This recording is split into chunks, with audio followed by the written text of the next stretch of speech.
미래에셋 자산운용의 김수정 팀장님 어서 오세요. 네, 안녕하세요. 오랜만에 오셨습니다. 네, 오랜만에 나왔습니다. 이 더운 날. 엄청 덥죠. 장난 아닙니다. 근데 이제 시작입니다. 여름도.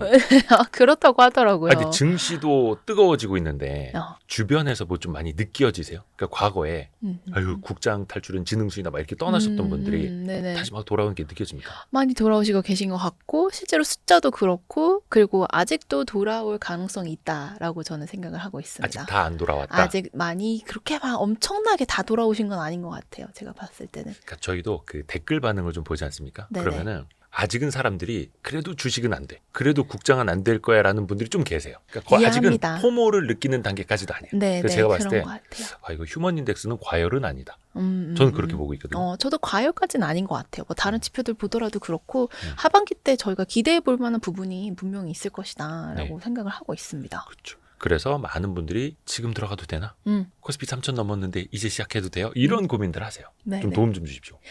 그런 고민을 하시는 분들을 위해서 일단은 제가 저희 남아있는 하반기 그리고 뭐 3분기라고 저희가 보통 얘기를 하긴 하는데 하반기 때 어떤 상품들에 관심을 가지면 좋을까를 좀 정리를 해봤는데 네. 소제목이 보시면 알겠지만 렛츠고 코리아거든요. 네, 그래서 일단은 오늘은 국내 관련된 얘기들을 조금 중점적으로 드리고 네. 그 다음에 금 관심 많으신 것 같아서 이렇게 국내랑 그다음에 금 관련된 얘기들을 좀 드려볼 생각입니다. 일단 한국 이야기 먼저 좀 나눠볼게요. 네. 이거는 뭐 이제 나중에 참고해 주시면 되는 거고 한국 얘기부터 먼저 가보겠습니다. 네. 일단 저는 국내 시장을 바라보는 시각이 완전히 달라졌다라고 생각을 하는데 네. 국내 시장을 바라보는 시각을 어떻게 달라졌느냐? 최근에 한 달 동안의 글로벌 주요국 이제 상승률을 보면은 압도적이죠. 압도적이에요. 이런 적이 있었나 싶을 정도로. 정말 국장이 이게 국장 맞습니까? 이런 적이 있었나 싶을 정도로 저도 이런 숫자를 너무 오랜만에 보거든요. 국내 그렇죠. 증시 상승률의 10% 넘고 막 한 달 만에 이런 숫자를 너무 오랜만에 봐서 너무 반갑고 근데 이제 지금도 투자해도 괜찮나요? 그렇죠. 물어보시는 그게 분들이 항상 고민이에요. 이제 포인트고 가지고 계신 분들도 이제 팔아야 되나 아니면 조금 더 먹을 수 있을까? 뭐 이런 생각 고민을 하시는 분들이 계셔서 제가 한번 밸류에이션 측면에서 다가가 봤습니다. 네. 비싸냐 안 비싸냐? 비싸냐 안 비싸냐? 6월 30일 기준으로 이제 봤을 때 네. 우리나라 코스피가 PER도 그렇고 PBR도 그렇고 그렇게 비싸지 않습니다. 지금 3,000을 넘었음에도 불구하고 아직까지도 싼 구간에 머물러 있다. 다른 주요국 대비해서 저는 이 지표를 보고 어떤 걸 느꼈냐면 그동안 우리 코스피가 얼마나 눌려 있었던 건가 도대체. 좀 약간 슬픈 생각도 들기도 하고 아직까지도 그렇죠. 싼 구간에 머물러 있구나. 그래서 하반기 그리고 3분기에는 아직까지도 상승할 수 있는 가능성이 남아있고 그렇다면 이걸 우리는 어떻게 봐야 되냐라고 네. 물어보신다면 리레이팅의 구간이다. 재평가를 받고 있다. 재평가를 받고 있는 거고 재평가가 시작되면 보통 하단과 상단의 그 구간이 달라진다라고 저는 보통 생각을 하거든요. 그렇죠. 그래서 개별 주식도 마찬가지고 네, 개별 재평가가 주식도? 시작이 되면 멀티플이 높아지는 게 더 무서운 거죠. 그렇죠. 예. 더 무섭게 높아질 수가 있는 그런 환경이 제공되고 있는 상황이라서 이제 뭐 코리아 디스카운트 해소다 이런 얘기들을 많이 하시는데 네. 해소가 다 된다라기보다는 해소가 되고 있는 그런 과정이다. 과정 속에 우리가 놓여 있는 상황이다라고 저는 생각을 하고 있습니다. 마침표가 아니라는 거죠. 네, 마침표는 이제 시작을 아니다. 한 거고 그 과정에 있는 것이다. 네. 그래서 상법 개정안도 국회에서 통과가 됐고 네. 어떻게 보면은 솔직히 그 상법 개정안 때문에 거버넌스 개선 운동 하셨던 분들도 이렇게 잘 될지 이렇게 빠르게 될지 몰랐다라고 이야기를 하세요. 맞아요. 예. 하여튼 잘 되고 있는 거고 네. 그러면 지속적으로 장기적으로 어떤 섹터가 좋을 것이냐도 봐야 하는데 네네. 또 하나가 이제 상법 개정안 다음에 배당소득 분리과세를 이제 제도화하는 거 여기도 네네. 또 이제 기대감이 높거든요. 저도 기대감을 가지고 있는데 시장에도 또 반영이 되고 있고. 네, 시장에도 반영이 되고 있죠. 그래서 그런 이제 상법 개정안에 대한 수혜, 그 다음에 배당주들이 과연 맞아요. 수혜를 볼 것이고, 그러면 우리는 어떤 거에 투자를 해야 되는지를 좀 말씀드리면 좋을 것 같은데, 일단은 상법 개정안 통과가 됐을 때 말씀 주신 것처럼 굉장히 빠르다. 네. 근데 요거를 저희 뭐 다른 분들도 많이 느꼈겠지만 외국인들도 그런 식으로 얘기를 하더라고요. 굉장히 빠르게 상법 개정안이 되고 있구나.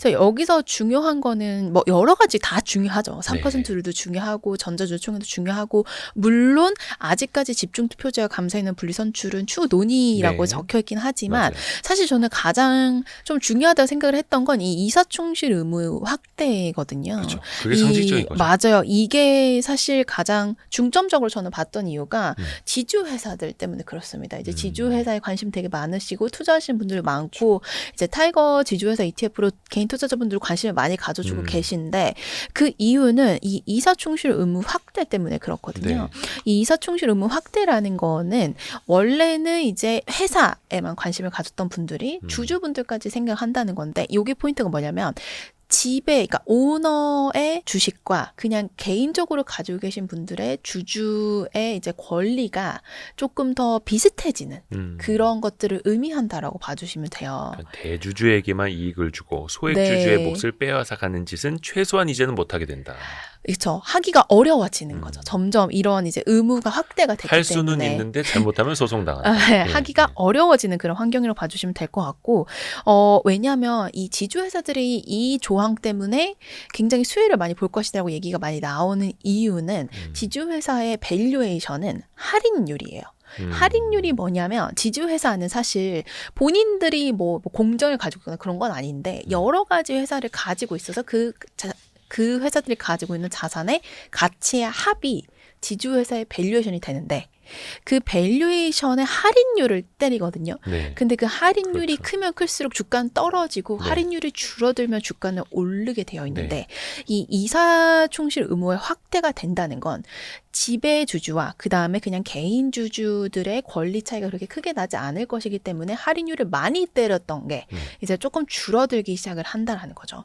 그 이 포인트에서 그 개인 투자자 분들뿐만 아니라 한 가지 더 제가 말씀을 드리고 싶은 건 이 외국인 투자자들의 반응인데 사실 코리아 디스카운트라는 게 여러 가지 요인 때문이에요. 우리나라를 봤을 때 고령화 사회고 그다음에 저성장 사회인데 그리고 하나 더 오너 그러니까 재벌이라는 단어가 네. 우리나라에서 나온 단어잖아요. 재벌이 영어로 체벌. 맞아요. 체벌이에요. 그래서 그런 것들을 봤을 때 지배주주와 그냥 일반 주주, 뭐 외국인 주주도 그렇겠지만 거기서 오는 간극과 그 회사를 바라보는 관점의 차이에서 벌어지는 디스카운트도 분명히 있는데 그렇죠. 이런 부분들이 해소가 되겠구나라는 기대감은 본인들도 느끼고 있고 굉장히 빠르게 이런 상법 개정이 돼서 관심을 가져볼 만하다고 생각을 한다라고 얘기를 했고 그래서 이 지주회사 ETF는 꾸준히 지켜볼 만하다고 생각을 하고 있습니다. 그래서 그 타이거 지주회사 ETF 네, 관심 갖는 네. 분들 되게 많아요. 맞아요. 그 저희도 오름폭을 가지고 막 캡처해갖고 돌려 사람들이.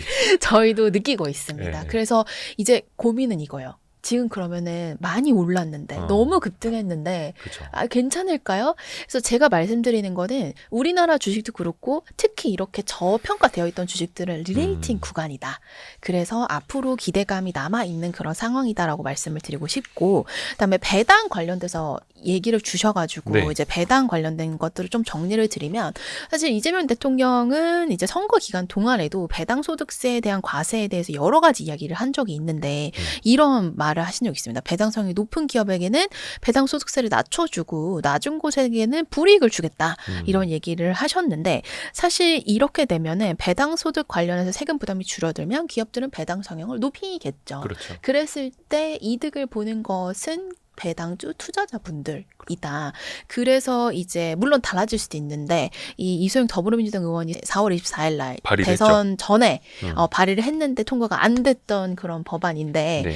이제 이런 부분들이 다 똑같이 되기는 어렵겠지만 네. 우리가 아이디어를 조금 얻어볼 수 있지 않나라고 생각을 했던 건데 이제 소득세법 개정이 이루어진다면 국내 배당주들의 수혜가 기대되는 거고 배당주를 투자하고 계신 분들한테도 수혜가 기대된다. 그래서 사실 배당소득 분리과세라는 얘기가 되게 많이 나오고 있는 것 같아요. 네. 배당소득 분리과세 되는 거 아니냐. 그래서 제가 가장 최근에 뉴스를 좀 검색을 해봤는데 보니까 한국경제에서 배당소득 분리과세 이르면 내년 시행이라는 이제 타이틀로 이게 보도자료가 났더라고요. 저 이제 왜 저런지 기사가. 아세요? 났어요. 제가 기획재정부도 올해 출입을 해봤잖아요. 네네. 세법 개정안이 예산안의 부수 법안이어서 네네. 연말 내년도 예산을 처리할 때 같이 처리하거든요. 그쵸. 그러면 잘하면 하반기 안에 그렇죠. 연말에 법이 개정이 되고 그게 내년분부터 반영이 될 수 있다. 네네. 이거죠. 맞아요. 그래서 이제 기사를 다들 찾아보시면 또 아실 텐데 말씀 주신 것처럼 지금 얘기가 나오고 있다는 거죠. 이 세법 개정안을 만들 때 배당소득 분리과세 포함해서 그다음에 저희가 ISA랑 ISA 계좌랑 연금 계좌 세제 혜택 늘어날 수 있다. 그 부분이 근데 안 됐었잖아요. 근데 그것도 다시 조금 살려내서 그런 세제 혜택도 작년에 당시에 여당이 운을 띄웠었는데 안 그렇죠. 됐었거든요. 근데 지금 안 여야가 됐어요. 바뀌었는데 맞아요. 지금 민주당 쪽에서 그 생각을 하고 있는 걸로 저는 알고 있습니다. 네. 그래서 그렇게 확대되는 방안도 검토 중이다라는 그런 기사를 봤을 때 이제 말씀 주신 것처럼 이제 올해 하반기 그다음에 내년 이렇게 시기가 되면은 저희가 예상했던 그런 세제 혜택들이 완벽하게 원하는 대로 다 안 될 수는 있겠지만 어느 정도의 세제 혜택들은 좀 누릴 수 있지 않을까. 근데 그 중에서 하나의 꼭지가 이제 배당소득 분리과세이기 때문에 배당주에 대한 관심이 높고 그리고 아시겠지만 배당주들의 그런 이제 세제 혜택뿐만이 아니라 배당주들의 성장성, 그다음에 배당주들이 그 억눌려 있던 그런 밸류에이션 측면들에서 이제 주가가 조금 이제 나아지고 있는 모습들이 많이 그렇죠. 포착이 되고 있기 때문에 그런 여러 가지 상황들이 굉장히 긍정적인 포인트로 좀 작용을 하고 있다라고 저는 생각을 하고 있고 그 중에서 정말 여러 가지 배당 ETF들이 많은데 제가 이제 코리아 배당 다우존스를 한 번 더 말씀을 드리고 싶은 건 이 코리아 배당 다우존스 같은 경우에는 배당과 성장을 한꺼번에 동시에 추구를 해요. 그래서 너무 배당에만 쏠리면은 주가가 좀 덜 오를 수 있고 너무 이제 배당을 신경을 안 써버리면은 이제 주가는 오르는데 배당이 별로일 수 있는데 이 적정한 선을 좀 찾아서 만든 ETF니까 관심을 가져보시라라고 말씀을 드리고 싶습니다. 그렇죠. 그리고 사실 그 배당주들이 많이 오르다 보니까 이른바 속된 말로 차트가 이렇게 서 있지 않습니까? 그래서 이제 간혹 현기증 느끼시는 분들 많은데 어차피 ETF라는 게 개별 종목에 대해서는 분산 투자를 하는 거고 이제 우리가 할 수 있는 건 시간을 분산하는 투자. 그렇죠. 그게 사실 배당주가 배당을 받는 그 메리트로 하는 건데 그럼 이제 ETF는 분배금이 나오잖아요. 맞아요. 월 배당. 배당주 월 ETF를 투자하시면서도 차익 실현을 먼저 생각하다 보니까 손이 안 나가는 거죠. 그러실 수도 그렇죠. 있을 것 같아요. 차트가 이렇게 서 있든 누워 있든 내려오든 시간을 분산해서 사모으면 돼. 그래서 뭐 DC형 퇴직연금이나 IRP나 ISA나 그런 계좌로 이용하면 좋은 거죠. 맞아요. 배당주 투자하시는 분들 굉장히 많으시죠. 네네. 그렇죠. 또 하나 빼놓을 수 없는 게 조방원입니다. 조방원. 조선, 방산, 원전. 네, 맞아요. 근데 이게 참 오랫동안 장기간 우상향하면서 왔거든요. 맞아요. 그래서 더더욱이 단기간에 이제 급등했던 지주회사나 배당주보다 많은 사람들이 고민이 더 많은 거예요. 투자하고 계신 분들도 많고 언제 내려와야 되나? 나는 이미 얻을 만큼 얻었는데 이렇게 생각하시는 분들도 많고 아니면 나는 놓쳤는데 지금 들어가도 되나 이렇게 고민하시는 분들도 많고 굉장히 다채로운 양가적인 거예요. 맞아, 다채로운 고민들을 하고 계신 것 같아요. 그래서 조방원의 시대다 이런 얘기들이 나오고 있는데 제가 그래서 2000년대부터 코스피를 한번 그려왔습니다. 2000년대부터 코스피를 그려보면 2002년부터 2007년까지는 IT, 철강, 건설, 화학, 조선 요런 업종들이 굉장히 좋았었고 이때 기관 투자자들이 좀 투자를 많이 했었습니다. 그 다음 이제 차정의 시대예요. 이거 기억하시는 분들 많을 것 같아요. 제가 봤을 때 이 자동차, 화장품, 정유의 시대. 그래서 이거를 잊지 못하시는 분들이 아직도 저는 좀 나이가 좀 있으신 분들 중에서는 계신 것 같아요. 이때 슈퍼개미들이 많이 탄생했죠. 맞아요. 굉장히 많이 탄생했던 시기였고 그래서 현대 자동차를 아직까지도 놓지 못하고 계신 분들도 굉장히 많은 걸로 저는 좀 느끼고 있는데 이 차화정의 시대가 지난 다음에 5년 동안 박스피였습니다. 5년 동안 박스피고 근데 그 다음에 또 떨어져요. 박스피 지난 다음에는 그 다음에 이제 포스트 코로나가 돼서 이제 IT 기업들, IT 기업들이 각광을 받았던 그런 시기가 있었고, 근데 이게 생각을 해보면 이 포스트 코로나 때 개인 투자자분들이 좀 많이 이끌었던 시대고 조방원의 시대가 있는데 개인 투자자분들이 조방원에 투자 많이 하신 것 같잖아요. 근데 생각보다 그렇게 많이 투자하시지 않았고 사실 작은 플로우를 봤을 때는 기관 자금이 좀 더 많습니다. 네, 그래서 아직까지도 조선 방산에 대해서는 저는 좀 가시적인 데이터들이 남아있고 계약들이 좀 남아있다라고 저는 느껴요. 그리고 그 기업들이랑 얘기를 해봤을 때도 긍정적으로 보는 면모가 참 많습니다. 그래서 그런 것들을 봤을 때 우리는 조선과 방산에 대해서 조금 더 우리가 기대해 볼 수 있는 측면이 있지 않을까라고 생각을 하고 그렇게 생각하는 이유를 각각 좀 말씀을 드려야 되죠. 각각 좀 말씀을 드려야 될 것 같아요. 딱 정리를 하셨네요. 네. 뭐 스마일 표시도 있어요? 아, 맞아요. 아, 이게 왜냐면 한국 조선어에게 각광받을 수밖에 없는 이유는 좋은 일이니까. 네. 제가 스마일 페이스를 4개를 붙여놨는데 이 4가지 이유를 저는 좀 생각을 하고 있어요. 네. 이게 왜냐면 원래 조선업이라는 게 아시겠지만 경제, 그다음에 사이클 이런 게 너무너무 중요했던 그렇죠. 업종이다라는 거를 저도 그렇게 생각을 하고 있었고 예. 애널리스트 분들도 그렇게 생각하고 계셨을 거예요. 그래서 그럼요. 사이클을 굉장히 많이 타는 업종인데 그럼요. 사실 이제는 제가 보면 우리나라 조선업은 나머지는 제가 공부를 안 해서 모르겠어요. 근데 우리나라 조선업은 그것보다는 실적 그 다음에 정책 그리고 기술력 정책이라 하면 지정학적인 이제 상황들 이라고 볼 수 있겠고 그래서 이 4가지 이유로 한국 조선업은 좀 전 세계적으로 관심을 받을 수밖에 없지 않나라고 저는 생각을 하고 있는데 첫 번째는 중국을 겨냥한 미국의 항만 수수료 규제입니다. 이게 중국과 미국이 협상 테이블에 앉아 있고 계속 이제 뭐 하고 있잖아요. 근데 이게 관세는 아니거든요. 그래서 관세랑 좀 별개로 진행될 가능성도 있고 진행되지 않을 가능성도 있겠지만 포인트는 이거예요. 이렇게 뭐 뉴스도 났습니다. 뭐 미국에서 중국에서 선마 해운사에게 거의 입항 수수료 부과를 한다 이런 뉴스가 났는데 이게 어떤 식으로 우리나라 조선사들한테 긍정적인 포인트가 되고 있냐면 해운사가 조선 이제 배를 발주를 넣을 때 이게 행여나 미국이 그 중국한테 항만 수수료 규제를 안 한다고 하더라도 내가 지금 중국 조선사한테 발주를 넣는 게 굉장히 부담스러운 거예요. 그렇죠. 네. 어떻게 될지 모르니까. 내가 이제 예를 들어서 새 배를 타고 저 미국 가야 되는데 그런 미국에서 거죠. 돈 더 내라라고 하면 할 수도 있고 안 할 수도 있지만 싸다고 중국 배를 주문하는 게 맞나? 이런 그런 거죠. 그래서 오히려 이런 지정학적인 상황들이 사실 우리나라 조선사들한테 굉장히 긍정적으로 이게 반영이 되고 있고 이런 부분 때문에 주가가 많이 올랐어요. 사실 주가가 많이 올랐는데 두 번째는 조금 장기적인 내용입니다. 친환경 전환 수요 기대인데 친환경 전환이 이거 뉴스에도 굉장히 많이 나오는 단어예요. 근데 이제 컨테이너선들이 사실은 연료 소비량 그 다음에 고출력 특성상 컨테이너선이 아무래도 좀 이제 친환경으로 전환하려고 하는 움직임들이 굉장히 많아요. 근데 그런 움직임들에 대한 전환의 수요가 우리나라도 같이 받고 있어요. 보시면 아시겠지만 컨테이너선 발주 비중이 올라가는데 우리나라의 점유율도 같이 올라오고 있습니다. 그래서 이런 부분들을 봤을 때 우리나라 조선사들의 기술력, 친환경 조선 배를 만드는 거에 대한 기술력에 있어서도 좀 뛰어난 면모가 있고 이런 지정학적인 것들과 그다음에 이런 친환경 전환 수요가 좀 같이 좀 긍정적으로 작용을 하는구나라고 말씀을 드릴 수 있겠고 그다음에 이제 특수선 글로벌 수출 기회 확대도 있고 MRO도 있고 이런 것도 생각할 수 있는 거고 그다음에 LNG 운반선 시장 점유율은 이미 국내 조선사들이 90% 이상이에요. 근데 요거를 제가 말씀드린 이유는 미국이 원유를 수출하는 게 순수출국으로 4년 전에 전환이 됐어요. 근데 전환이 됐는데 이걸 더 트럼프가 대선 때 drill baby drill을 그렇게 얘기를 많이 했잖아요. 그럼 얘를 수출을 하겠죠. 미국한테 다 소비가 안 되니까. 그래서 그렇다 보면 이거 운반을 누가 할 거냐 이런 거죠. 그래서 그런 부분들도 조금 기대감이 남아있는 상황이다라고 생각을 합니다. 그러니까 조선업은 진짜 슈퍼 사이클인데 우주가 돕고 있습니다. 미국도 도와주고 있고 그렇게 참 말 한마디로 막 지구로 흔들어대는 제 트럼프도 그 뒤에서 은근히 또 조력자가 되고 있고 맞아요. 그렇습니다. 좋은 흐름이 또 이어지고 있어요. 근데 간혹 흔들릴 때가 있어요. 방산 같은 경우에는 이스라엘이랑 이란이 휴전하니까 한번 조정을 받았다가 근데 맞아요. 그 이후에 각국의 방위비 더 훨씬 더 GDP 대 5%까지 올려라라고 하니까 또 방산주 막 올라갔다가 방산주도 조금 더 그럼 길게 본칙할까요? 방산주는 좀 부침이 좀 있긴 합니다.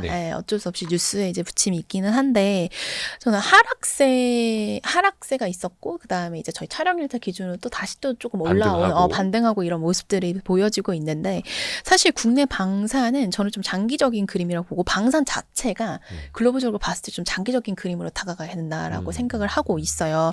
뭐 한 번 계약하면 뭐 5년, 10년 뭐 이렇게 할까요? 그런 것도 있겠고 이게 워낙에 뭐 기업별 뉴스는 이따가 제가 따로 이제 업데이트를 드리겠지만 유럽과 중동 정세가 불안해지면서 방산 예산 증액 이런 것들을 많이 하고 있는데 요거는 2024년 글로벌 방산 예산이 전년 대비 뭐 늘어났다 이런 것들 중요하고 러시아 당연히 전쟁하니까 늘렸겠고 옆에 있는 독일 무선이가 늘리고 이런 부분들 당연히 다 있고 폴란드는 20에서 15로 증액하고 이런 부분들이 있어요. 근데 이게 여러분들 올해만 그러고 말 것 같지가 않은 거예요. 제 생각엔 이게 세계화의 흐름을 50년 동안 이어왔다면 이제 그 탈세계화의 흐름이 그렇죠. 시작이 됐다라고 저는 생각을 해요. 예. 그래서 이런 지정학적인 리스크들이 끊임없이 전 세계적으로 계속 나올 것이다라는 느낌이 듭니다. 물론 뭐 좋은 일은 아니에요. 좋은 일은 아니지만 그러다 보니까 이거에 대한 수혜를 누가 받느냐? 방산업체들이 받는데 네. 미국 방산업체들이 뛰어납니다. 물론 기술력이 뛰어나지만 너무 비싼 거예요. 그래서 이제 우리나라 방산 쪽으로도 많은 부분들이 얘기가 되고 있는 거고 이런 흐름 속에서 한국 방산들의 이제 방산 수출 점유율이 2.2%인데 24년 기준으로 이거를 5%로 늘리겠다라는 것은 이제 우리나라의 목표라고 봐주시면 될 것 같아요. 그래서 좀 장기적인 관점에서 보시라라고 말씀을 드리고 싶고 그다음에 기업들의 뉴스들을 좀 이제 정리를 한번 해보아 드려 볼게요. 네. 일단은 현대로템이 이제 폴란드에서 수출 계약을 성사가 됐는데 이게 정말 큰 건이었어요. 이제 뭐 사상 최대 막 규모다 이제 연합뉴스나 이런 뉴스도 거의 이제 보시면 폴란드는 아시겠는데. 형제 국가예요. 네, 그렇게 됐죠.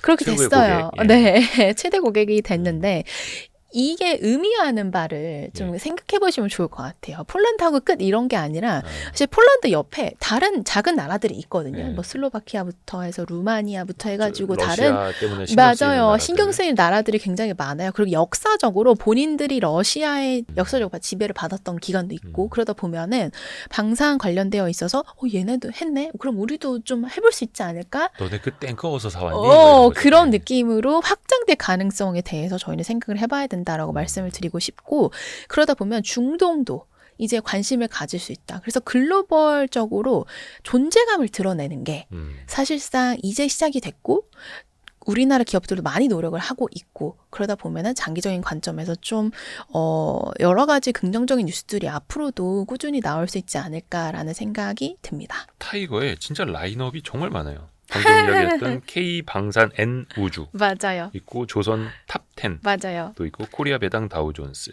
맞아요. 타이거 지주회사도 있고 타이거 200은 물론이고 맞습니다. 또 하나가 이제 대체 투자 측면에서 보면 지금은 좀 진정이 되긴 했습니다만 금값이 막 저쪽에서 전쟁 터지고 할 때 그다음에 미국의 채권도 흔들리고 주식도 흔들릴 맞아요, 때 맞아요. 온스당 3,500, 3,600달러까지도 갔었잖아요.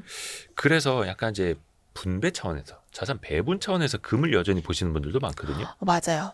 그래서 금 관심이 많으실 것 같아서 가져왔는데 제가 여기 타이틀 언제든지 다시 오를 수 있다라고 적어놨어요. 그렇게 적어놓은 이유는 금이라는 게 사실 전 세계적으로 이 지오폴리티컬 리스크라는 거 지정학적인 리스크거든요. 네. 전쟁이 터졌을 때 러시아 우크라이나 전쟁 터졌을 때가 이때고 그다음에 중동 관련된 내용들이 나왔을 때가 이때. 네. 근데 이게 2010년부터 쭉 그려보면 우상향하는 느낌이 많이 들어요. 금도 변동성이 커요. 변동성이 큽니다. 예. 하지만 이게 전지정적 리스크들이 늘어나면 안정적인 자산의 선호 형성이 굉장히 짙어집니다. 네. 그렇기 때문에 금이 이제 관심을 갖는 건데 원래는 우리가 안정적인 자산이라고 하면 달러도 있고 그다음에 미국 채권도 있고 이랬는데 미국 채권의 위상이 예전만치 않죠. 흔들리는 거예요. 흔들리는 거예요. 그래서 뉴스 많이 보셨을 거예요. 입찰했는데 아무도 뭐 안 살라 그러고. 그래서 미국이 가지고 있던 달러와 미국 채권에 대한 안정적인 자산이라는 것에 대한 지위를 점점 잃어가면서 그러면서 금에 대한 관심이 더 많이 확산이 되고 있는 거죠.